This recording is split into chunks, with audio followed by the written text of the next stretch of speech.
جمعے کا خطبہ سنے فیصل مسجد میں۔ ہر وقت ذہن میں رکھنا چاہیے کہ رزق سب کا سب اللہ تعالیٰ کے ہاتھ میں۔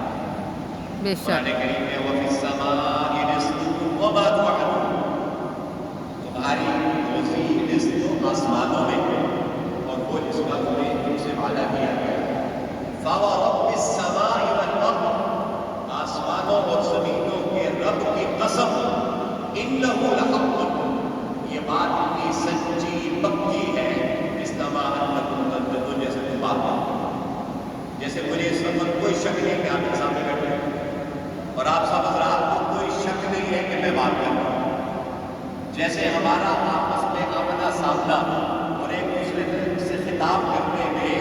کوئی درمیان میں واسطہ نہیں ہے کہ اس میں شک و شبے کی کوئی گنجائش نہیں ہے، اس سے بھی زیادہ پختہ بات یہ ہے کہ تمہاری روزی ان ظاہری اسباب کے اندر نہیں ہے، تمہارا رزق تو آسمانوں میں ہے اور اللہ تعالیٰ وہ روزی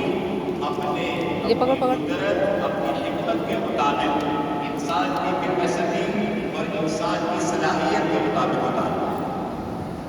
ایک اور جگہ اللہ تعالیٰ کا ارشاد ہے وَلَوْ بَسَطَ اللَّهُ الرِّزْقَ لِعِبَادِهِ لَبَغَوْا فِي الْأَرْضِ، اگر اللہ تعالیٰ زمین میں لوگوں کے لیے رزق کی کشادگی کا، یعنی کھلا رزق لَبَغَوْا فِي الْأَرْضِ، انسان زمین میں ہر طرف بغاوت باغی ہو جائے، اس لیے کہ انسان کے پاس دو پیسے آ جاتے ہیں، تو دو پیسے آ جانے کے بعد آدمی اپنی اوقات میں رہے یہ بڑا مشکل ہوتا ہے، اس کے پاؤں زمین پر رہے یہ بڑا مشکل ہوتا ہے۔ تھوڑا سا کوئی منصب، ڈگری، عہدہ مل جائے، انسان اپنی اوقات بھول جاتا ہے۔